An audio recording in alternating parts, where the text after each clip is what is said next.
अस्सलाम वालेकुम viewers, this is Nazia Wamiq. उम्मीद है आप सब खैरियत से होंगे। आज मैं आपके सामने एक डिफरेंट टॉपिक लेकर आई हूँ जो कि बहुत सारे मैंने देखा है कराची में सैलून्स या पाकिस्तान में सैलून्स नहीं करते हैं, और वो ये चीज़ होती है कि क्लाइंट्स की हेयर हिस्ट्री लेना।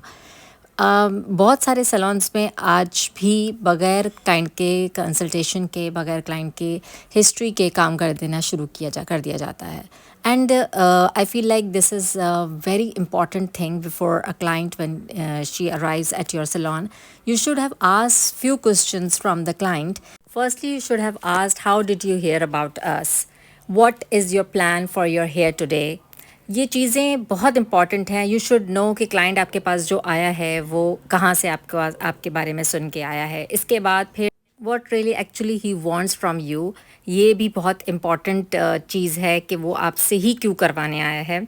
फिर उसके बाद how do you feel about the condition of your hair. उसके बाल आपने देखने हैं, उसके बाल आपने तरीके से कि कौन सी अंडरटोन्स हैं, क्या उसका बाल ड्राई है, डैमेज है, और उसको पूरी तरीके से ये चीज़ आपने बतानी है कि उसका बाल जो है वो ड्यूरिंग ट्रांसफॉर्मेशन टूट सकता है या उसके बालों में कोई प्रीवियस हेयर हिस्ट्री ऐसी है, ये बॉक्स डाई यूज़ किया हुआ है, या बॉक्स डाई के अलावा रूट्स उसको ग्रे हैं, वो आपने देखनी होती हैं। वो ग्रे रूट्स के लिए क्या यूज़ करता है, घर में करता है, सैलून से करवाता है, ये सारी चीज़ें आपने देखनी होती हैं।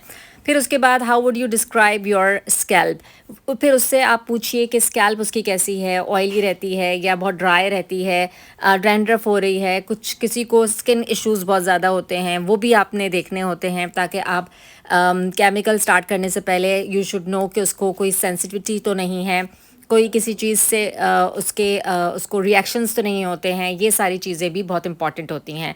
फिर what is your biggest challenge with your hair. फिर आपने ये चीज़ भी पूछनी है क्लाइंट से कि क्या बेसिक वो प्रॉब्लम फेस करता है अपने हेयर को बनाते हुए।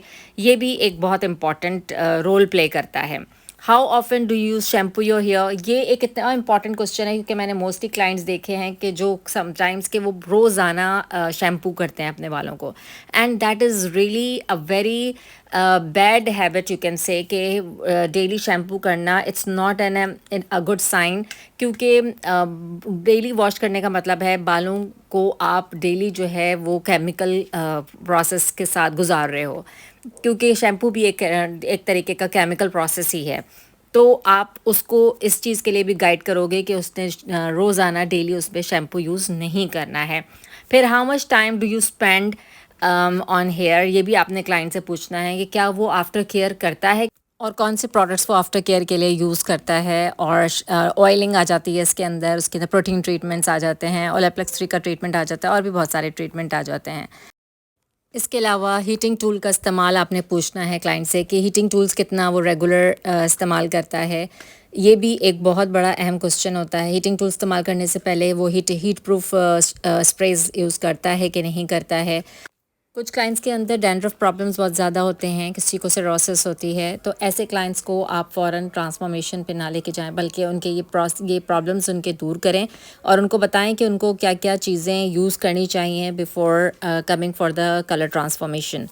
इसके अलावा एलोपेशिया का प्रॉब्लम भी मैं काफ़ी क्लाइंट्स के अंदर देखती हूँ। ऐसे ऐसे उसमें, या फिर क्या कहते हैं, किसी को बहुत ज़्यादा लाइसिस प्रॉब्लम होता है। ऐसे क्लाइंट्स को डील करना it's not a good idea, because ये स्किन प्रॉब्लम्स जो हैं वो एक क्लाइंट से आपको दूसरे क्लाइंट्स को लगती हैं। तो आप पहले इस चीज़ को ट्रीट करवाओ और उसके बाद अपने ट्रांसफॉर्मेशन के लिए बुलाएं।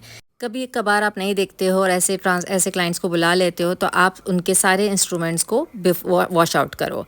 फिर आप जब भी क्लाइंट को बुलाएं, हमेशा कंसल्टेशन में स्ट्रेंथ टेस्ट ज़रूर करें। स्ट्रेंथ टेस्ट से आपको पता चल जाएगा कि उनके बालों में कितनी स्ट्रेंथ है, कितनी अंडरटोन्स हैं, कौन कौन से कलर्स वो पहले यूज़ कर चुके हैं, या उनके बालों में जो अंडरटोन्स हैं वो कहीं स्टेन तो नहीं दे रही हैं। ये बहुत इंपॉर्टेंट होता है क्लाइंट का। जब कंसल्टेशन आप हिस्ट्री ले रहे हो उस वक्त स्ट्रैंड टेस्ट करना बहुत इंपॉर्टेंट चीज़ प्ले रोल करती है आपके हेयर आर्टिस्ट के लिए।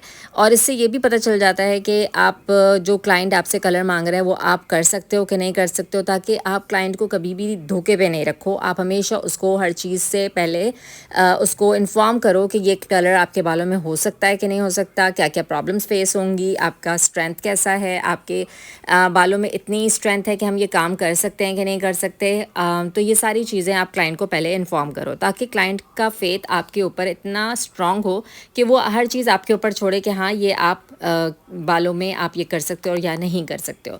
फिर क्लाइंट को आप बहुत इजीली हैंडल करो। जब आप क्लाइंट को प्रोसेस का बीच में टाइम आता है तो आप उसको उससे बातें करो, उसकी लाइक्स एंड डिसलाइक्स के बारे में डिस्कस करो, कोई ड्रामा, कोई डिफरेंट चीज़ें डिस्कस करो, ताकि वो इस माहौल में आपके साथ एक अच्छा टाइम स्पेंड करे।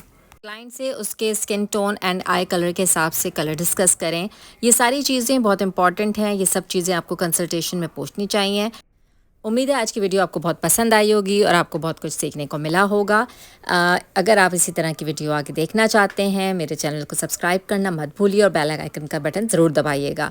तो अब नाज़िया वामिक को इजाज़त दीजिए। टेक केयर, अल्लाह हाफिज़, सायोनारा।